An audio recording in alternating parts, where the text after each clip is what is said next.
어제 특검이 이 최종 수사 결과를 발표했습니다. 어제 특검의 수사 결과 발표는 헌재의 결정에 직접적으로는 연관성이 없습니다. 헌재는 지난 27일 마지막 변론을 정리를 하면서 지금 그 전에 써놓은 헌법 연구관들이 써놓은 그 인용 기각, 각하 이런 각 종류의 안에 대해서 개별적인 재판관들이 지금 서로 입장을 토론하는 마지막 수순으로 들어가 있습니다. 오늘 헌재가 이 부분을 언제 최종적으로 선고할지 발표할 가능성이 매우 높다고 보고 있습니다. 자, 지금 한간에는 기각이 아니고 각하다 하는 소문들이 퍼지고 있고 50대 50이다 뭐 이런 이야기도 퍼지고 있는데 확실한 것은 아무것도 없습니다.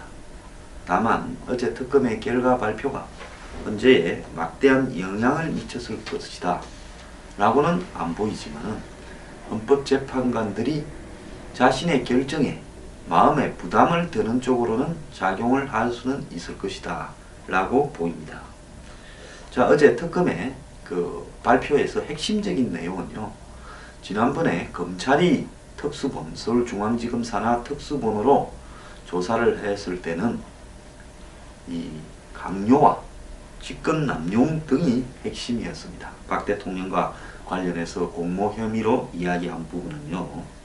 그런데 어제 특검은 최순실이 이 두 재단과 관련해서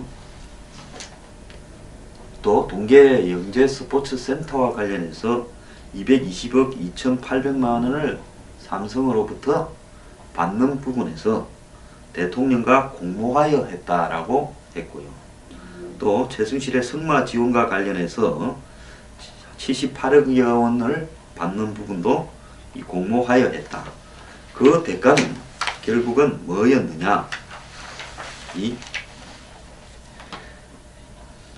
비핵심 계열사 매각 및 피고인 이재용이 대주주인 비상장 계열사 상장을 통한 상속세 재원 마련, 그리고 합병 비율을 피고인 이재용에게 유리하게 조정하여 제일모직 삼성물산 합병, 삼성물산 합병으로 인한 순환출자고리 해소 시 삼성물산 의결권 손실 최소화, 삼성생명의 금융지주회사 전환, 그리고 중간금융지주회사법 통과 후 중간금융지주회사 설립 및 그 외 삼성바이오로직스 상장, 투자 유치 및 환경 규제 관련 지원 추진 등을 이재용이 부탁을 했고, 이것을 포괄적으로 보자면 이재용이 자신의 경영권 승계, 지금 사실상 이건희 회장이 식물인간 상태인 점을 고려를 했을 때 경영권 승계를 부탁하는 부분입니다. 그런데 여기서 참 놀라운 점은 2015년 7월 20일 날, 25일 날 박 대통령과 이재용의 독대 때 내 임기 중에 삼성의 경영 승계 부분을 마무리라는 대통령의 말씀 자료가 있었다는 부분이 안종범의 수첩에 기재되어 있었다라는 겁니다. 그래서 결국 대통령이 먼저 내 임기 중에 해결하기 위해서 이런 거를 다 하자. 그리고 이재용은 그 대가로 재단이나 승마 지원을 해주는 부분을 이야기했다. 만약에 이것이 사실이라면, 저는 사실이라 단정하지는 않습니다. 특검의 수사 결과니까요. 신빙성은 좀 있다고 봅니다. 안종범의 수첩에 그렇게 적혀 있었으니까요. 안종범은 이번에 무려 56건의 수첩을 작성을 했고요. 그 56건의 수첩 중에 하나에는 심지어 하나은행의 부장급인 프랑크푸르트 지점장을 부행장급인 유럽 총괄법인장으로 승진시켜 달라는 최순실이 박 대통령에게 한 부탁도 적혀 있었습니다. 4월 4-19-16, 그러니까 2016년 4월 19일이라는 뜻이겠죠. 4-19-16. 그리고 그 옆에 VIP라고 적혀 있으면서 이상화라는 이름이 적혀 있었다고 합니다. 이 사람이 프랑크푸르트의 KB 하나은행 이 지점장인데 거기 있으면서 많이 도와줬겠죠. 최순실의 돈 세탁이나 부동산 구입이나 여러 가지를요. 그래서 유럽 총괄 법인을 안 한다고 하니까 이제 정찬우 금융위원장한테 시켜서 다시 압력을 또 넣고, 금융위원회는 은행을 많이 통제하기 때문에 은행이 꼼짝을 못하죠. 그래서 이렇게 또 안 되니까 이번에는 해외영업본부장이 앉혀달라고 박 대통령한테 부탁을 했고, 결국은 글로벌 영업 2본부 본부장으로 승진을 했습니다. 은행에 계셔본 분들 잘 알겠습니다만은 직원 대리부터 시작해서 팀장 뭐 이렇게 가는 은행에 지점장까지 가는 것도 은행의 꽃이고요. 지점장이 부장급 아닙니까? 그 다음에 그 위에는 임원급이죠. 이사나 부행장급이지 않습니까? 그러니까 지점장에서 그 위로 올라가는 것은 그야말로 하늘의 별 따기인데, 그런 은행 내부의 인사적인 서열에 대한 기준을 충족시키지 못하는 사람은 거의 누가 부탁을 해도 되기 어렵습니다. 최순실이 대통령에게 3번을 부탁해서 이것을 관철시켰다. 그리고 안전공회 수첩에 이 내용이 적혀 있었다. 기가 찰 내용입니다. 박 대통령이 툭 하면 골든타임 하면서 경제를 살려야 된다.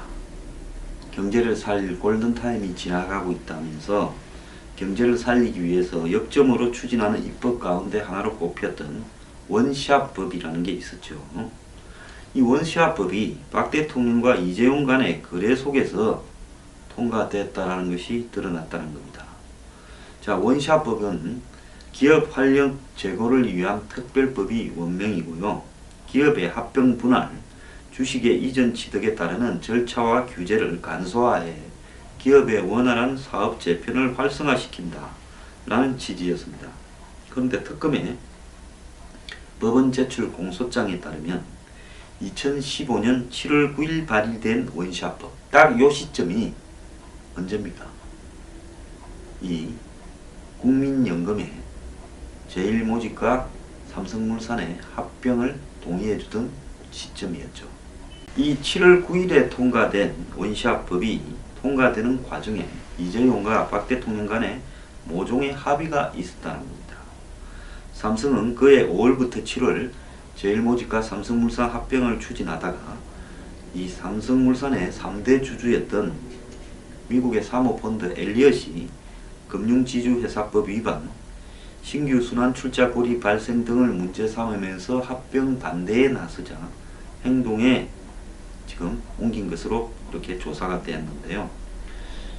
이 부회장은 법안 발의 다음 날인 7월 10일 박상진 삼성전자 사장을 정경련에 이렇게 참석한, 정경련 회의에 참석한 안종범에게 보내서 엘리엇 등 외국 자본으로부터 갱년금 방어를 할 수 있는 제도적 장치가 필요하다라고 제안을 했고, 특히 원시합법의 신속한 국회 통과, 자본시장과 금융투자법에 관한 법률상 주식의 대량 보유 시 금융위원회 보고 의무 강화, 그리고 엘리엇이 주장하는 삼성물산 제일모직 합병으로 인한 신규 순환출자 고리에 대한 공정거래법 제외 등 구체적인 방법을 제시했고, 안종범은 자본시장법 개정 문제는 검토할 문제고 원시합법은 국회에서 조용히 처리될 수 있도록 진행하고 있다고 답을 했고, 7월 25일 박 대통령과 독대한 자리에서는 직접 요구사항을 전달했다고 합니다. 이재용은 박 대통령에게 삼성물산과 제일모직 합병 과정에서 외국 자본의 개입이 있기 때문에 국내 기업 갱년금 방어를 위해 제도적인 장치가 필요하다 했고, 박 대통령은 안종범에게 이 엘리엇 등 외국 자본에 의한 국부 유출이나 갱년금 방어 문제를 잘 챙겨라 이렇게 말했고, 이 밖에도 이재용은 장충기를 통해 정경련이 언론이나 공청회 등에서 삼성의 갱년금 방어를 위한 포이즌필, 이 독약 제도나 차등 의결권 제도 등을 도입하도록 주장하겠다는 겁니다. 결과적으로 박 정권이 강하게 추진 의사를 보였던 원시합법은 2016년 2월 국회를 통과해서 8월부터 시행에 들어갔다는 겁니다. 자, 당시 박 대통령은 노동개혁 5대 법안과 함께 원시합법 국회에 조속한 처리를 여러 차례 강조했고 국회를 비판하기도 했고 기업들이 이것 좀 빨리 해달라 한다. 구조개혁을 해서 다같이 경쟁력을 키우고 살자는 건데 원시합법이 막혀있다. 이랬고 참 기가 찹니다. 물론 삼성 때문에 그런 게 아니라 대규모 기업들, 재벌들의 공통적인 이해관계였다라고 보지만은 이런 이야기가 대통령과 이재용 간의 독대에서 오고 가고 또 말씀 자료에 경영권 승계를 내 임기 안에 마무리 지어라는 말이 들어 있었다는 데 있어서 이것이 국가인지 마피아 조직인지 한심합니다. 틀린 거는 틀렸다 해야죠. 제 말이 불쾌하신 분들 제 방송 보지 마세요. 자, 메르스 때 여러분 2015년 5월달쯤 이 낙타에서 시작되는 이 중동발 호흡기 증후군이 유행했죠. 삼성병원이 메르스 전파의 본거지였지 않습니까? 그런데 박 대통령이 징계 수위를 낮추도록 한 정황이 드러났다랍니다. 자, 삼성물산 제일모직 합병이 2015년 7월에 집중적으로 진행됐고 독대도 그때 진행되지 않았습니까? 그 점에 서로 거래할 것을 다 했고 심지어 국민 십수명이 죽어간 메르스도 들어있었다는 겁니다. 박영수 검찰팀은 박 대통령과 삼성 간의 관계가 정경유착이라고 특검이 결론을 내린 부분에 예 중의 하나로 2015년에 메르스 사태와 관련해서 삼성 서울병원도 거래 대상이었다는 겁니다. 이 병원에 대한 징계 수위요. 메르스로 인해서 38명이 사망을 해서 대한민국을 메르스 공포로 몰아넣고 그때 가게마다 사람이 다 식당에는 사람이 없고 지방에는 전부 행사를 취소하고 여러 명이 모이는 데는 가지 않고 전부 마스크 끼고 다니고 외국인 관광객도 안 들어오는 그런 상황으로 대한민국에 끼친 메르스 확산으로 인한 손실이 어마어마한데요.